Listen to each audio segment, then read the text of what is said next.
नमस्ते एवरीवन, मैं हूं आपका होस्ट दोस्त रुद्रावी सिंह। स्वागत है आपका देव शक्ति हीलिंग अब यूट्यूब चैनल पर। शरद पूर्णिमा महात्म्य के दूसरे वीडियो सीरीज में मैं आपका स्वागत करता हूं। आइए थोड़ा शरद पूर्णिमा महात्म्य के ऊपर थोड़ा सा चर्चा करते हुए मैं आगे की ओर अग्रसर होता हूं। दर्शक मित्रों, ब्रज में श्री कृष्ण का महारास का अद्भुत महत्व है। कहा जाता है कि ब्रज के क्षेत्र में शरद पूर्णिमा की रात्रि को रास पूनम के रूप में भी जाना जाता है। ऐसा माना जाता है कि शरद पूर्णिमा के दिन भगवान श्री कृष्ण ने दिव्य प्रेम का नृत्य महारास किया था। शरद पूर्णिमा की रात को श्री कृष्ण की बांसुरी के दिव्य संगीत को सुनकर वृंदावन की गोपियां रात भर कृष्ण के साथ नृत्य करने के लिए अपने घरों और परिवारों से दूर जंगल में चली गई थी। यह वह दिन था जब भगवान श्री कृष्ण ने प्रत्येक गोपी का साथ देने के लिए कृष्ण की रचना की। यह माना जाता है कि भगवान श्री कृष्ण ने भगवान ब्रह्मा की एक रात की लंबाई तक रात को खींचा था, जो मानव वर्षों के लिए अरबों के बराबर था। कई क्षेत्रों में शरद पूर्णिमा को कोजागरा पूर्णिमा के रूप में भी जाना जाता है। दोस्तों, इसे कौमुदी व्रत के नाम से भी जाना जाता है। हालांकि यह एक महारास की कथा है, लेकिन क्या है यह महारास की कथा? क्योंकि शरद पूर्णिमा के रात्रि को ही सारी गोपियां श्री कृष्ण के बांसुरी के ध्वनि और उनके प्रेम में पूरा शरद पूर्णिमा की रात्रि को जाग कर श्री कृष्ण के सानिध्य में रही थी। तब उन्हें भगवान श्री कृष्ण के प्रेम मिल पाए थे। तात्पर्य यह है कि जिस प्रकार से पहले भी हमने कहा, शरद पूर्णिमा को रात्रि भर जागनी चाहिए, क्योंकि महालक्ष्मी शरद पूर्णिमा की रात्रि को विचरण करती हैं और वो देखती हैं कि कौन साधक जगा हुआ है और वो अपने जप तप कार्यों से अपनी आराधना साधना कर रहा हो, उन्हें वो परिणाम मिलता है। ये महारास एक लीला थी श्री कृष्ण की। इसके माध्यम से वह दुनिया को, वह संसार को ये संदेश देने का प्रयास करते हैं कि हमें इस रात्रि को अपने आध्यात्मिक कर्म में लगन होनी चाहिए। दूसरी बात, धन प्राप्ति हेतु, लक्ष्मी प्राप्ति हेतु मान्यता है कि अखंड दीप प्रज्वलित करना चाहिए शरद पूर्णिमा की रात्रि को। ये अखंड दीप प्रज्वलित क्यों करनी चाहिए और ये अखंड दीप प्रज्वलित करने से क्या लाभ है, इस पर ज़्यादा विचार न करते हुए सबसे पहले हम जानेंगे कि अखंड दीप प्रज्वलित करने की विधि क्या है। थोड़ा सा मैं बता दूं, अखंड दीप यदि हम प्रज्वलित करते हैं शरद पूनम की रात्रि को और पूरी पूर्णिमा की रात्रि तक यदि हम शुरू से लेकर के अंत तक यदि अखंड दीप जलाते हैं, तो कहा जाता है कि देवी भगवती की असीम कृपा बनी रहती है और हमारे घर में मांगलिक कार्य के योग बनते हैं और हमारे घर में मंगल होता है। दर्शक मित्रों, अखंड दीप प्रज्वलित का समय जो होगा वो आपका शरद पूनम की रात्रि में चंद्रोदय की समय विशेष महत्व रखेगा। अदरवाइज आप जिस समय पूर्णिमा तिथि आरंभ होती है उस समय आप जला सकते हैं। चंद्रोदय का जो समय होगा 30 अक्टूबर शाम में 5:11 से, तो इस समय आप दीप प्रज्वलित कर सकते हैं। या फिर पूर्णिमा तिथि प्रारंभ जो होने जा रही है वो 5:45 से स्टार्ट होने वाला है 30 अक्टूबर की रात्रि को, जो पूर्णिमा तिथि समाप्त अगले दिन रात यानी कि 31 तारीख को रात 8:18 तक। दर्शक मित्रों, शरद पूर्णिमा की आरंभ तिथि से हम अखंड दीप प्रज्वलित करेंगे और खंडित ना हो पाए और पूर्णिमा तिथि के अंत तक हम लोग अखंड दीप जलाएंगे। अखंड दीप जलाने की जो कि एक छोटी सी विधि जो मेरे विचार में है वो मैं आपके समक्ष रखता हूँ। गाय के घी से दीपक जलाएंगे, यदि चांदी का हो तो उत्तम है, ना तो फिर मिट्टी का दीप प्रज्वलित करेंगे। दीप प्रज्वलित के साथ मंत्र स्थापित करेंगे।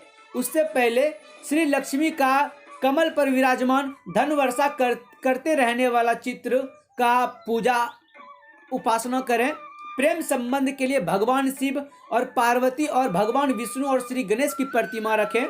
तत्पश्चात दीप प्रज्वलित करेंगे। घर के ईशान कोण में जलाएंगे। दीपक का जो कि लौ होगा वो पूर्व की ओर होनी चाहिए या फिर उत्तर दिशा की ओर जलाएंगे। आपका दाहिना ओर। फिर एक नया दीप जलाएंगे अर्धरात्रि में, जो अपने हाथों से चंद्र को दिखाते हुए आरती करेंगे। यह कब? आप ये मध्य रात्रि को करें 11 बजे के बाद, तो अच्छी बात है। नहीं तो फिर मिट्टी या चांदी के तांबा बर्तन में गाय का कच्चा दूध और गंगा जल, अक्षत, कुमकुम, शहद से चंद्र बीज मंत्र या बृहस्पति बीज मंत्र का उच्चारण करते हुए उन्हें अर्घ देंगे। चंद्र मंत्र ओम सोम सोमाय नमः या तो फिर बृहस्पति मंत्र ओम ब्रीम बृहस्पति नमः। आरती के पश्चात अपने दोनों हाथों के ऊपर की ओर करते हुए अपने धन संबंधी माता लक्ष्मी से कामना करेंगे और चंद्र त्राटक करें 15 मिनट। पूजन हेतु बताए गए तमाम सामग्री के साथ आप माता की आराधना कर सकते हैं। माता को गुलाब का इत्र, केसर का तिलक लगाएं जो उन्हें अत्यंत प्रिय है। स्त्रियां अपने सौंदर्य और प्रेम की प्राप्ति हेतु माता रानी को चंद्र को शहद का भोग लगाएंगे।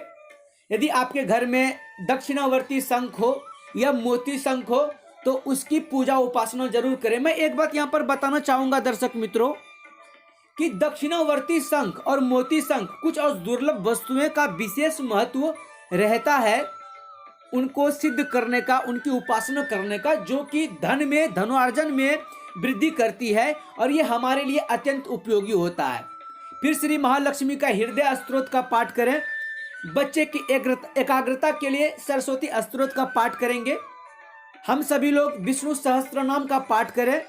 धन आकर्षण के लिए श्री सत्यनारायण जी की कथा का पाठ करें और फिर चलते फिरते, खाते पीते, हर काम करते हुए ओम ब्रीम बृहस्पति नमः का जाप करेंगे। अब हम चर्चा करेंगे खीर बनाने की अद्भुत प्रक्रियाएं। और खीर जो बनाएंगे यहाँ पर बहुत ही अद्भुत खीर की बनाई जाएगी, जो कि आवश्यक सामग्री के साथ साथ हम 21 जड़ी बूटियों यानी कि 21 औषधियों युक्त बनाने की मैं विधि बताऊंगा। तब तक आपको मैं बता दूं कि जो आप खीर बनाएंगे वो खीर बनाने में जो विशेष सामग्री है, खीर आपको चावल की ही बनानी चाहिए, क्योंकि चावल का खीर बनाने का यहाँ विशेष महत्व रखता है। आइए दर्शक मित्रों, खीर बनाने की प्रक्रिया आरंभ करते हैं। शरद पूर्णिमा की रात्रि में चांद अपनी 16 कलाओं से पूरा होकर रात भर अपनी किरणों के रूप में अमृत वर्षा करता है। माना जाता है कि इस दिन खीर के खुले रहने से ओस की कण खीर में गिरने से अमृत बूंदे खीर के पात्र में जो गिरेंगी वह फल स्वरूप यह खीर अमृत तुल्य हो जाएगा, जिसको हम लोग प्रसाद के रूप में ग्रहण करेंगे। शरद पूर्णिमा की रात को छत पर खीर रखने से इसके पीछे वैज्ञानिक तथ्य भी छिपा हुआ है। खीर में दूध और चावल से बनकर तैयार होता है। खीर दूध और चावल से बनकर तैयार होता है। दरअसल दूध में लैक्टिक नाम का एक अम्ल होता है, यानी कि लैक्टिक एसिड पाया जाता है दूध में। यह एक ऐसा तत्व है जो चंद्रमा की किरणों से अधिक मात्रा में शक्ति शोषण करता है।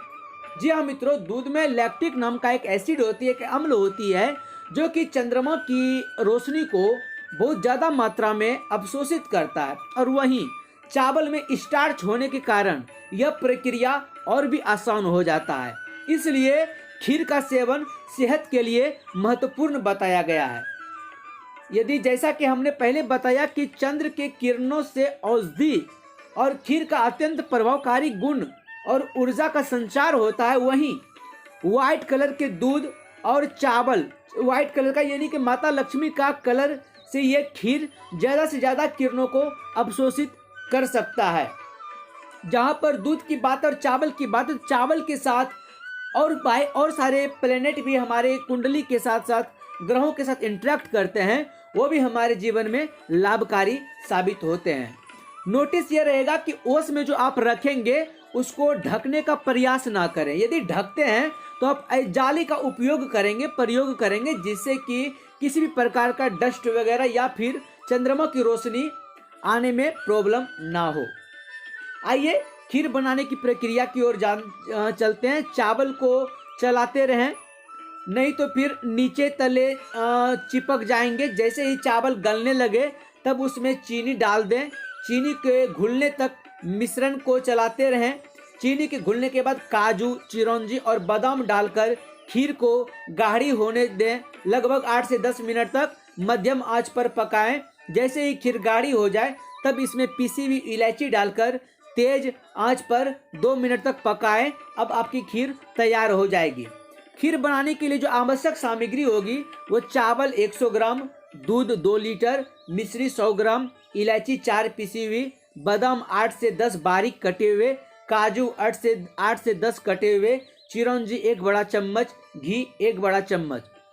आइए, यदि इस खीर में हम 21 प्रकार की औषधि मिला देते हैं तो हम लोग अपने आप में आरोग्यता को प्राप्त करते हैं। तो 21 प्रकार की औषधि इस प्रकार हैं: ब्राह्मणी, शंखपुष्पी, वनस्पा, गुलाब के फूल, लाल चंदन, सफ़ेद चंदन, सौंफ, मुलैठी, हरी इलायची, अर्जुन की छाल, दालचीनी, तेजपत्र, काली मिर्च, अज्ञा घास, सौठ, कमल के पुष्प, लौंग, कुलंजर, नागरमौथा, जायफल, छोटी इलायची।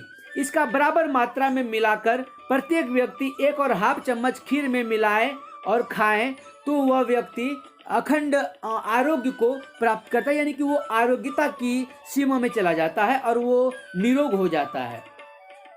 खीर बनाने की प्रक्रिया तो हमने समझ लिया। अब हम जानेंगे, यदि कोई आप लोग में से कोई दमा, अस्थमा या जुकाम से परेशान है, इलाज कर रहे हैं, वो नहीं हो रहा है और पूरी तरीके से परेशान है, तो खीर बनाने की प्रक्रिया में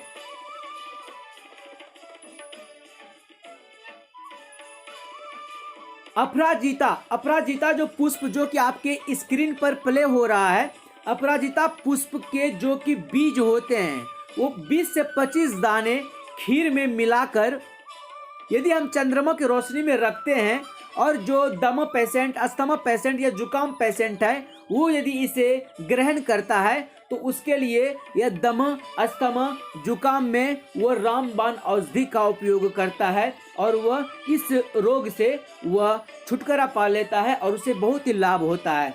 धन्यवाद मित्रों। अब वीडियो के शरद पूर्णिमा के वीडियो के तीसरे सीरीज में हम लोग शरद पूर्णिमा की कुछ विशेष महात्म्य के ऊपर जानेंगे, जैसे कि फुल मून मेडिटेशन क्या है, रिचुअल हमें क्यों करने चाहिए, चंद्रमा हमारे जीवन में किस प्रकार से इंटरेक्ट करता है और शरद पूर्णिमा को ऐसा क्या करनी चाहिए जिससे कि हमें अपने आप में चंद्र को मजबूत करते हुए अपने आप को लाभान्वित कर पाएँ, अपने आप को आरोग्यता की सीमा में ले जा पाएँ, अपने आप को अच्छी तरीके से मैनिफेस्ट कर सकते हैं, स्वयं को एनर्जीवान बना सकते हैं, स्वयं को आध्यात्मिक उन्नति की ओर अग्रसर कर सकते हैं, स्वयं को ऊर्जान्वित कर सकते हैं। तो हम लोग वीडियो के नेक्स्ट चरण में जानेंगे। तब तक के लिए मुझे दीजिए इजाजत। धन्यवाद, धन्यवाद, धन्यवाद।